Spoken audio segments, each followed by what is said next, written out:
இன்னைக்கு vlogோட டே 4 தான் பார்க்க போகிறோம். மார்னிங் எதனா ஹாட் வாட்டர் குடிச்சு ஸ்ட்ரெயிட்டாக பிளாக் காஃபியில் இறங்கியாச்சு. டெய்லி எப்போ பிளாக் காஃபி சுகரே இல்லாமல் குடிக்கிறீங்கன்னு கேட்டால் குடிக்க குடிக்க உங்களுக்கு அதுவே பிடிச்சி போயிடும்.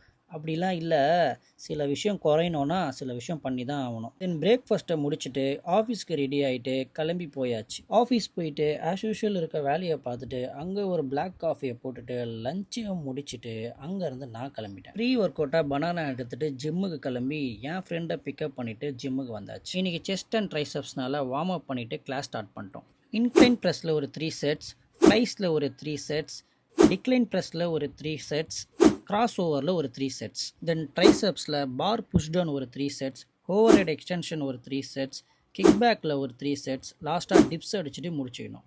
ஆப்ஸில் ரெகுலராக இதே ஒர்க் அவுட் போகிறோன்னு பார்க்காதீங்க. இந்த 2 ஒர்க் அவுட்டுமே ரொம்ப எஃபெக்டிவாக இருக்கும், ட்ரை பண்ணி பாருங்கள். வே எடுத்துகிட்டு ட்ரெட்மில்லில் ஒரு 30 மினிட்ஸ் வாக், தென் சிக்கனை வாங்கினு வீட்டுக்கு போய் டின்னரை முடிச்சாச்சு. தேவையான விட்டமின்ஸ் எல்லாமே எடுத்த ஃபோட்டேஜ் எல்லாத்தையும் எடிட் பண்ணி முடிச்சாச்சு. இதே போல் நாங்கள் ஃபாலோ பண்ணி வெயிட் கம்மி பண்ண முடியுமா கேட்டிங்கன்னா கண்டிப்பாக முடியாதுங்க. ஒருத்தவங்க பாடி வெயிட்டும் ஒரு மாதிரி இருக்கும். ஸோ உங்களோட பர்சனல் ட்ரைனர்ஸ் இல்லை ஜிம் ட்ரைனர்ஸ் கிட்ட கேட்டு அதுக்கான டயட்டையும் அதுக்கான ஒர்க் அவுட்டையும் நீங்கள் கேட்டுக்கோங்க. ஸோ இதே போல் டே பை டே என்னோட வீடியோ நீங்கள் பார்க்கணுன்னு நினச்சிங்கன்னா என்னோட ஐடியா ஒரு ஃபாலோ பண்ணிக்கோங்க.